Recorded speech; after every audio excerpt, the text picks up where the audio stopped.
नमस्कार मित्रों, स्वागत है आपका हमारे YouTube चैनल में। आज के इस वीडियो में हम जानेंगे टोल मैनेजमेंट सिस्टम के बारे में। तो चलिए शुरू करते हैं। तो हम सबसे पहले जान लेते हैं टोल मैनेजमेंट सिस्टम क्या है। तो toll management system technology based एक समाधान है जिसकी सहायता से हम टोल प्लाजा पर टोल रेवेन्यू को कलेक्ट करते हैं, टोल टैक्स को कलेक्ट करते हैं सुव्यवस्थित तरीके से, इलेक्ट्रॉनिक तरीके से। इसमें लगे हुए कुछ उपकरण होते हैं, इनके बारे में हम विस्तार से जानेंगे। चलिए शुरू करते हैं। तो टोल प्लाजा इक्विपमेंट में कुछ शॉर्ट फॉर्म होते हैं और उनके फुल फॉर्म होते हैं। इनके बारे में हम जान लेते हैं। तो पहला होता है ईटीसी। ईटीसी का फुल फॉर्म होता है इलेक्ट्रॉनिक टोल कलेक्शन। जैसे कि फास्टैग इलेक्ट्रॉनिक तरीके से कोई टोल कलेक्ट होता है तो ईटीसी होता है। सेकंड होता है वायलेशन। वायलेशन होता है इनवैलिड ट्रांजैक्शन। जैसे कि कोई गाड़ी रन थ्रो होती है, कोई गाड़ी भागती है बूम बैरियर को तोड़कर, तो सिस्टम उसको वायलेशन कैटेगरी में जनरेट करता है। कई बार वायलेशन सिस्टम इशू के कारण भी दिखाता है और एक कई बार रियल और फेक भी होते हैं, तो वायलेशन होता है। नेक्स्ट होता है एग्जम्पशन। एग्जम्पशन हम किसी गाड़ी को छूट प्रदान करते हैं तो उसे एग्जम्पशन कहते हैं।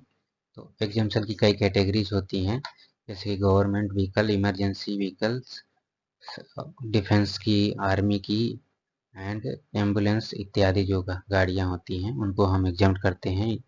किसी गाड़ी को हम फ्री में निकालते हैं तो उसे हम एग्जम्पशन कैटेगरी बोलते हैं। नेक्स्ट होता है सीसीएच। सीसीएच सीसीएच का फुल फॉर्म होता है सेंट्रल क्लियरिंग हाउस। इसका काम होता है CCH for clearing of toll transaction, clearing and settlement of toll transactions. Next हम बात करते हैं टोल प्लाजा पे लगे हुए इक्विपमेंट होते हैं, उनकी लिस्ट है। इन सभी इक्विपमेंट के बारे में हम विस्तार से एक एक करके चर्चा करेंगे। इनके बारे में हम जानेंगे किसका क्या काम है। नेक्स्ट सबसे पहले हम बात करते हैं टीएलसी। टीएलसी का फुल फॉर्म होता है टोल एंड कंट्रोलर। यह टोल प्लाजा का मेन पार्ट होता है। इसमें टोल बूथ के सारे system, motherboard, card, MCBs, controller, SMPS, loop detector और अदर इक्विपमेंट भी इसमें, कंट्रोलर कार्ड भी इंस्टॉल्ड होते हैं। अगला होता है TFT, thin film tube. TFT का फुल फॉर्म होता है thin film tube monitor.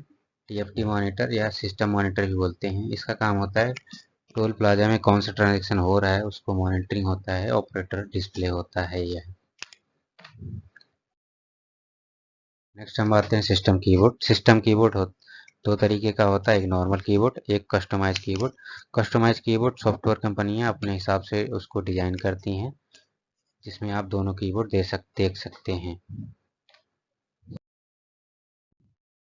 Next होता है बारकोड रीडर, जिसको हम बीसीआर भी बोलते हैं। इसका काम होता है जो पर्ची होती है, उनके बारकोड होते हैं, उनको वेरीफाई करने के लिए स्कैन करते हैं, उसके लिए इस्तेमाल किया जाता है। अब इस फास्टैग आने के बाद कैश ट्रांजैक्शन बंद हो गया तो इसका यूज भी ना के बराबर है, फिर भी कहीं कहीं पर इसका यूज किया जाता है। नेक्स्ट है बूथ कैमरा। बूथ में क्या हो रहा है उसकी एक्टिविटी को देखने के लिए, ऑपरेटर एक्टिविटी को मॉनिटर करने के लिए, जैसे कि चोरी को पकड़ा जा सके, इसके लिए बूथ में कैमरे लगाए जाते हैं। इस तरह के कैमरे को हम बूथ कैमरा, डोम कैमरा भी कहते हैं, आईपी बेस्ड होते हैं। सीसीटीवी कैमरा होते हैं तो सीसीटीवी का फुल फॉर्म होता है क्लोज्ड सर्किट टेलीविजन। नेक्स्ट हम बात करते हैं थर्मल प्रिंटर। इसको माइक्रो प्रिंटर भी और शिफ्ट प्रिंटर भी बोलते हैं। इस प्रिंटर में स्याही नहीं होती, इसके पेपर में ही कलर होता है और इसको हम थर्मल प्रिंटर भी कहते हैं। इसका काम होता है टोल प्लाजा पर रिसिप्ट को प्रिंट करना। नेक्स्ट हम बात करते हैं booth intercom and master intercom की। तो मास्टर इंटरकॉम स्लैब इंटरकॉम को कंट्रोल करता है, जो कि कंट्रोल रूम में इंस्टॉल होता है, और बूथ इंटरकॉम, स्लैब इंटरकॉम आपके ऑपरेटर के पास इंस्टॉल होता है। ऑपरेटर कम्युनिकेट करने के लिए कम्युनिकेशन बटन दबाता है और मास्टर इंटरकॉम को रिंग होता है और आपस में कम्युनिकेट करते हैं। ये दो तरह के होते हैं, दोनों से इंटरकॉम आपको दिखाए गए हैं, चित्र में आप देख सकते हैं। नेक्स्ट हम बात करते हैं वेब कैमरा। वेब कैमरा आपको कहीं कहीं देखने को मिलेगा, कहीं कहीं देखने को नहीं मिलेगा। इसका काम होता है आपके बूथ का जो मॉनिटर होता है वहाँ पर इंस्टॉल होता है। यहाँ पर ऑपरेटर की फ़ोटो देखी जाती है, और या फिर कोई यूज़र छूट मांगता है तो उस कार्ड दिखाता है, तो उस कार्ड को भी इस कैमरे के सामने दिखाया जाता है, तो वहाँ फ़ोटो कैप्चर होकर सिस्टम में दिखाई जाती है, जैसे कि कोई ऑडिट के समय वेरीफाई किया जा सके किस ऑपरेटर ने किस गाड़ी को रिलीज किया है और किस बेस पे किया है, किस डॉक्यूमेंट पे किया है, किस आई कार्ड पे किया है। ये सब सारी चीज़ें इस कैमरे की मदद से जाना जा सकता है। नेक्स्ट हम बात करते हैं वायलेशन अलार्म। कोई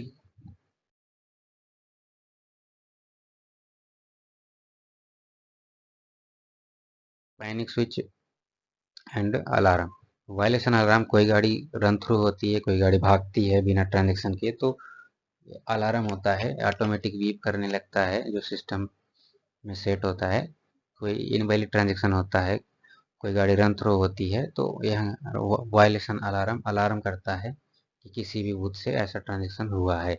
इसमें स्विच भी होता है, स्विच से भी इसको अलार्म को बजा सकते हैं इमरजेंसी में। पैनिक स्विच मतलब कोई इमरजेंसी पड़ती है तो इस स्विच को प्रेस करके, foot switch and panic switch को प्रेस करके आप किसी को बुला सकते हैं, उसके लिए इसका यूज किया जाता है। नेक्स्ट हम बात करते हैं बैरियर स्टॉपर। तो बैरियर में आपका अलग अलग कैटेगरीज की हैं, water barricade, plastic barriers and सेप्टिकॉन्स, आयरन बैरियर्स, कई चीज़ें हैं, आप इनको आप देख सकते हैं। नेक्स्ट हम देखते हैं automatic boom barrier. Automatic barrier जो सिस्टमेटिक होता है, या इसमें मोटर होती है और इसका बूम आर्म होता है। यह ऑटोमेटिक इलेक्ट्रॉनिक तरीके से ट्रांजेक्शन होने के बाद ऑटोमेटिक अप डाउन करता है और गाड़ी को रिलीज करता है।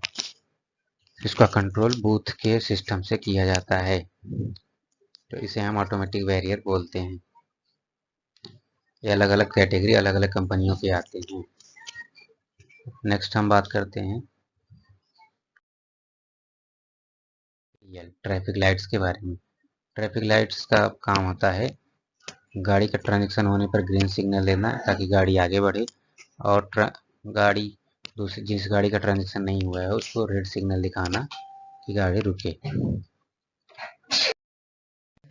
नेक्स्ट है फॉग लाइट। फॉग लाइट कोहरे में यूजर को दिखाने के लिए होती है कि लाइन किस लोकेशन पे है। अगर विजिबिलिटी कम है तो फॉग लाइट की मदद से, इसकी मदद से ड्राइवर जो है बूथ के पास पहुंच सके।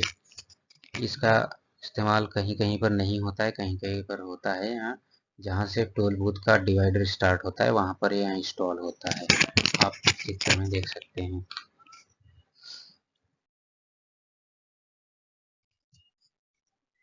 नेक्स्ट हम बात करते हैं OHLS। OHLS का फुल फॉर्म होता है ओवरहेड लाइट सिस्टम।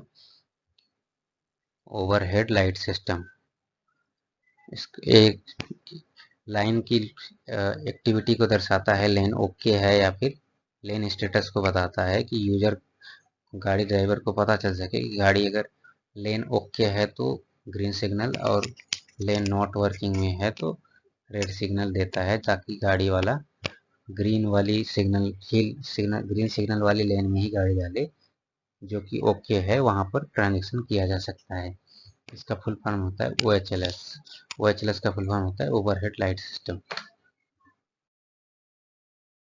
नेक्स्ट है SCR, स्मार्ट कार्ड रीडर।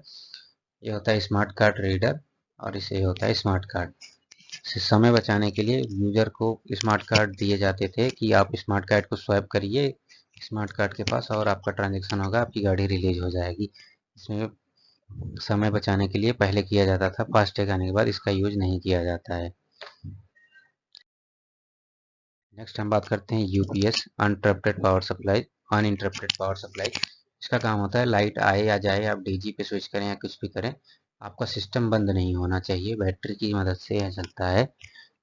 तो अनइंटरप्टेड मतलब कोई बाधा के बिना आपका सिस्टम लाइट आए जाए कोई फर्क नहीं पड़ता और आपका सिस्टम चलता रहेगा। तो यूपीएस का काम आप समझ गए होंगे। नेक्स्ट हम बात करते हैं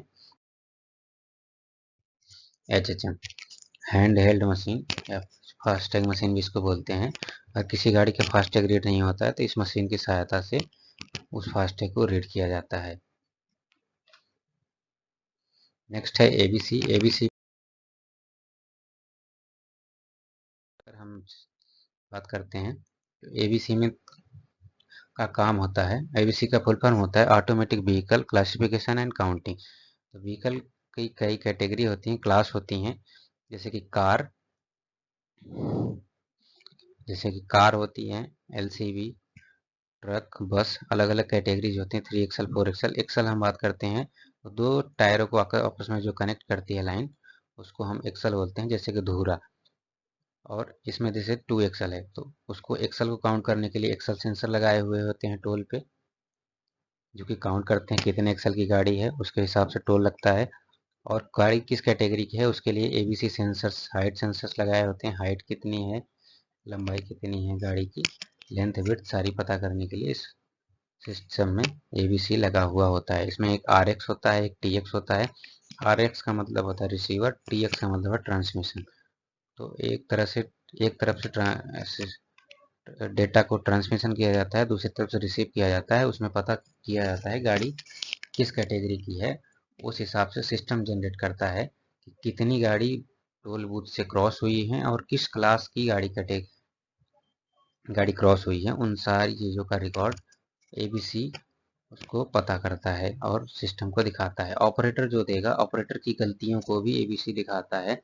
ऑपरेटर कुछ और कह रहा है, सिस्टम कुछ और कह रहा है। तो इन सब सारी चीज़ों को वेरीफाई करने के लिए वैलिडेशन टीम होती है, उसको वैलिडेट किया जाता है। चित्रों में आप देख सकते हैं जैसे कि टोल प्लाजा पर इस तरह के पोल दिखे जा सकते हैं, जिनको हम एबीसी सेंसर्स बोलते हैं। अब नई टेक्नोलॉजी में प्रोफाइलर आते हैं इस तरह के, आप देख सकते हैं। तो नई जो टेक्नोलॉजी आई है उसमें प्रोफाइलर इस्तेमाल किए जाते हैं, इस तरह के सेंसर्स नहीं किए जाते हैं।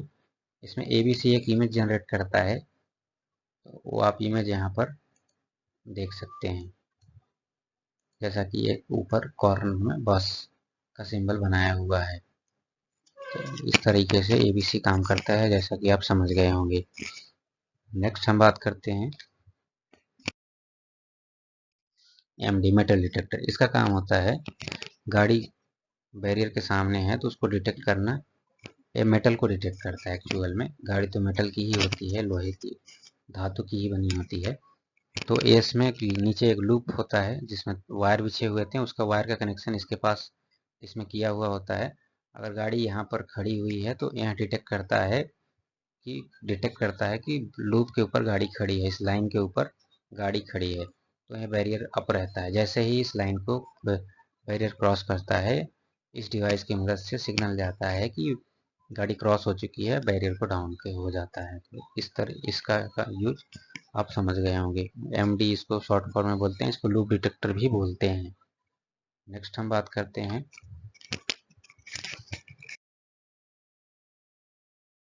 यूजर फेयर डिस्प्ले की।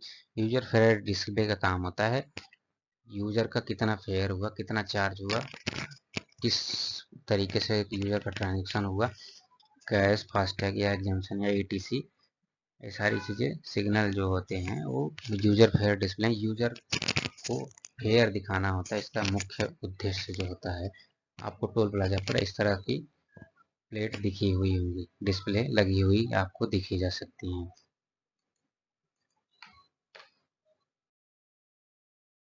नेक्स्ट होता है LPR camera, licence plate recognition, और इसको एलपीआईसी कैमरा भी बोलते हैं, लाइसेंस प्लेट आइडेंटिफिकेशन कैमरा। इसका काम होता है गाड़ी की लाइसेंस प्लेट को कैप्चर करना, गाड़ी का नंबर प्लेट कैप्चर करना, ताकि भविष्य में विवाद होने पर उसको सुलझाया जा सके। कोई यूजर कंप्लेन करता है कि मेरी गाड़ी क्रॉस नहीं हुई, उसके नंबर प्लेट को कैप्चर करके सिस्टम स्टोर करता है कि आपकी गाड़ी क्रॉस हुई है और सर्वर में सेव होती है।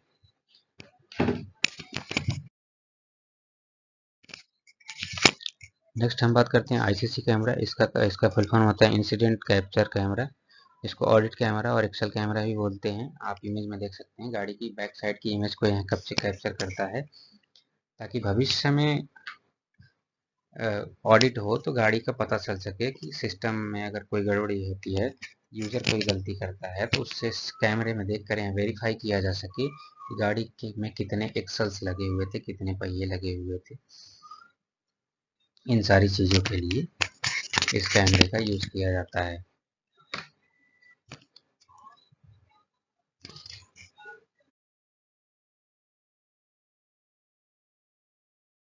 नेक्स्ट हम बात करते हैं RFID रीडर, जिसका फुल फॉर्म होता है रेडियो फ्रिक्वेंसी आइडेंटिफिकेशन रीडर। गाड़ी के अंदर लगा हुआ होता है फास्टैग, और उसको रीड करने के लिए फास्टैग रीडर RFID रीडर्स लगे हुए होते हैं, जो कि फ्रिक्वेंसी रेडियो वेव छोड़ते हैं, और ये फास्टैग में लगे हुए एंटीना से कनेक्ट होता है, और फास्टैग की डिटेल्स को कलेक्ट करके सिस्टम को, बूथ में लगे सिस्टम को भेजता है। सिस्टम उसको सर्वर में भेजता है, सर्वर बैंक को भेजता है, बैंक उसको नेशनल इलेक्ट्रॉनिक टोल कलेक्शन को भेजता है, NETC को भेजता है। NETC एक इशूअर बैंक, जिस बैंक का फास्टैग उसको भेजता है, यूजर के बैंक को भेजता है। यूजर के बैंक से फास्ट पेमेंट डिडक्ट करके टोल प्लाजा को पेमेंट किया जाता है। ये प्रोसेस होता है।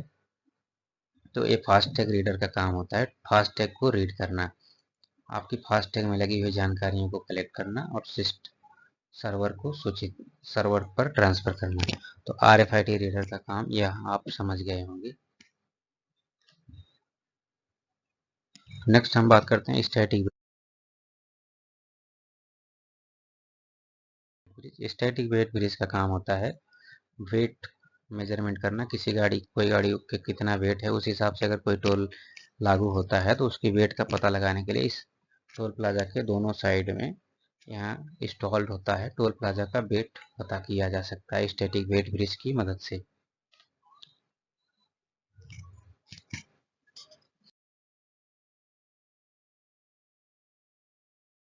नेक्स्ट हम बात करते हैं SS बीम और MS beam.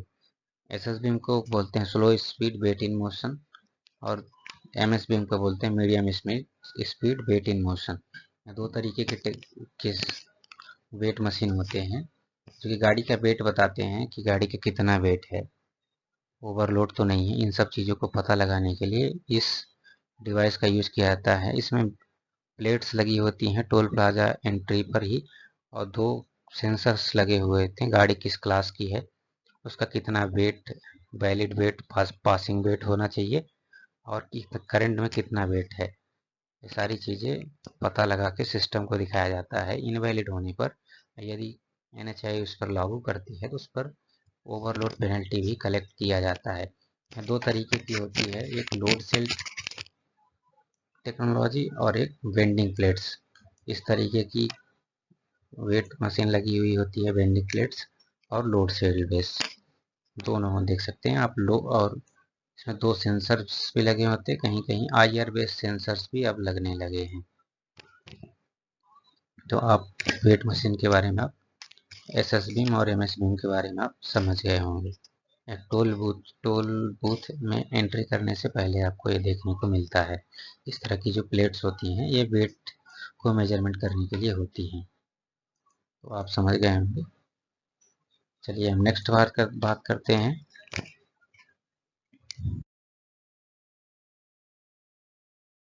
Network switch. Network switch सारे डिवाइसेस के केबल्स को कनेक्ट, एक स्विच होता है, हब होता है, यहाँ पर सारे डिवाइसेस के नेटवर्क केबल्स इसमें कनेक्ट किए जाते हैं। सभी को आपस में नेटवर्क को से कनेक्ट करने के लिए इस डिवाइस का यूज किया जाता है। अलग अलग पोर्ट और अलग अलग कंपनीज के आते हैं, अलग अलग स्पीड के साथ, जितना लोड हो उतनी स्पीड के साथ ये आप इस यूज कर सकते हैं। उतने पोर्ट का, कितनी पोर्ट की आवश्यकता है, इसका यूज आप कर सकते हैं।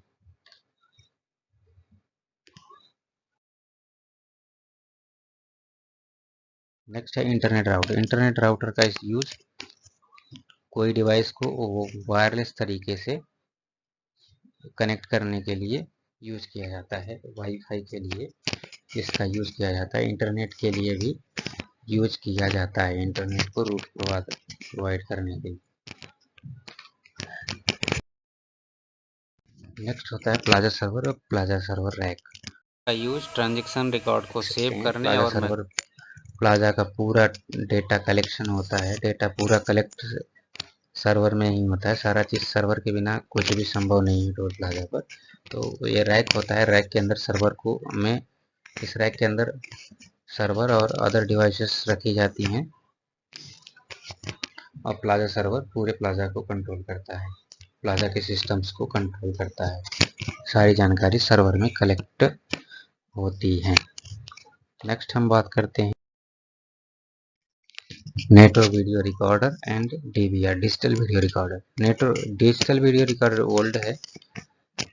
इसमें डिजिटली तरीके से वीडियो को रिकॉर्ड किया जाता था। अभी नई टेक्नोलॉजी आई है जिसको हम नेटवर्क वीडियो रिकॉर्डर बोलते हैं, जो नेटवर्क बेस्ड कैमरे आईपी कैमरेस की रिकॉर्डिंग जो होती है वो एनवीआर में होती है और जो डिजिटल कैमरे होते हैं वो डीवीआर में किए जाते हैं। तो आप डीवीआर और एनवीआर को आप समझ गए होंगे। यहाँ दोनों फोटो हमने आप लगा रखा है, डीवीआर और एनवीआर आप देख सकते हैं। नेक्स्ट हम बात करते हैं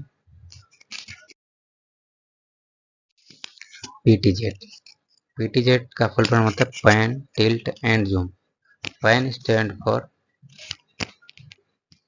PTZ pan tilt and zoom. Pan means होता है रोटेट करना, टिल का मतलब होता है मूव करना, लेंस को मूव करना 360 डिग्री में रोटेट कर सकते हैं आप।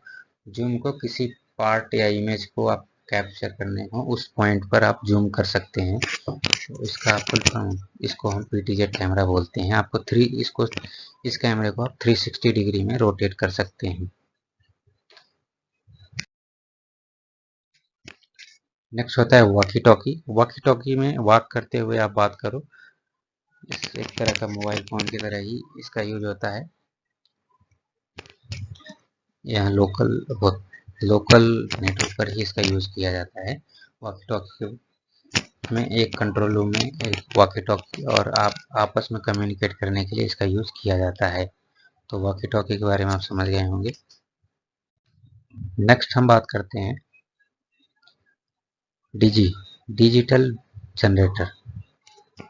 आप जनरेटर के बारे में आपको पता ही होगा। डिजिटली जो ऑटोमेटिक तरीके से चलता है उसको डिजिटल जनरेटर बोलते हैं। डीजी का फुल फॉर्म होता है डिजिटल जनरेटर। नेक्स्ट हम बात करते हैं एमसीबी। एमसीबी का फुल फॉर्म होता है मिनिएचर सर्किट ब्रेकर। अगर कोई फॉल्ट होता है, शॉर्ट सर्किट होता है, तो एमसीबी तुरंत ट्रिप होके सर्किट को ब्रेक कर देता है ताकि कोई फॉल्ट ना हो। एमसीबी का जो लोड होता है मैक्सिमम वो 100 एम्पियर होता है। 1 एम्पियर से 100 एम्पियर तक। इससे ऊपर यदि आप लोड लेते हैं तो आपको एमसीसीबी का इस्तेमाल करना पड़ेगा। यहाँ 1 से 200 एम्पियर तक इसकी कैपेसिटी होती है। जो एमसीसीबी होता है इसकी कैपेसिटी 200 एम्पियर होती है और एमसीबी की जो कैपेसिटी होती है वो 100 एम्पियर पर ही तक ही काम करता है। तो जो हाई वोल्टेज के लिए एमसीसीबी मॉड्यूल्ड केस सर्किट ब्रेकर का यूज किया जाता है और लो वोल्टेज में मिनिएचर सर्किट ब्रेकर का यूज किया जाता है। और नेक्स्ट होता है रेसिडुअल करंट सर्किट ब्रेकर। इसका काम होता है आप कोई लीकेज करंट होता है तो उसको उसमें आप ये ऑटोमेटिक डाउन होता है, जैसे कि आपको झटका ना लगे उसके लिए ये इसका यूज किया जाता है। आपको करंट ना लगे तो आरसीसीबी का यूज किया जाता है। और नेक्स्ट होता है ईएलसीबी। इसका भी काम वही होता है, आपको करंट ना लगे, झटके ना लगे। इसके लिए अर्थ लीकेज कहीं से हो रहा है तो उस तुरंत ब्रेक डाउन हो जाएगा। तो अर्थ लीकेज सर्किट ब्रेकर का यूज करते हैं। नेक्स्ट हम बात करते हैं, यहीं पर हम समाप्त करते हैं अपनी वीडियो को। अगर आपको वीडियो पसंद आया तो लाइक करें, चैनल को सब्सक्राइब करें और आप ऐसे ही वीडियोस को देखने के लिए हमसे जुड़े रहें और अपने दोस्तों के साथ शेयर करें। धन्यवाद।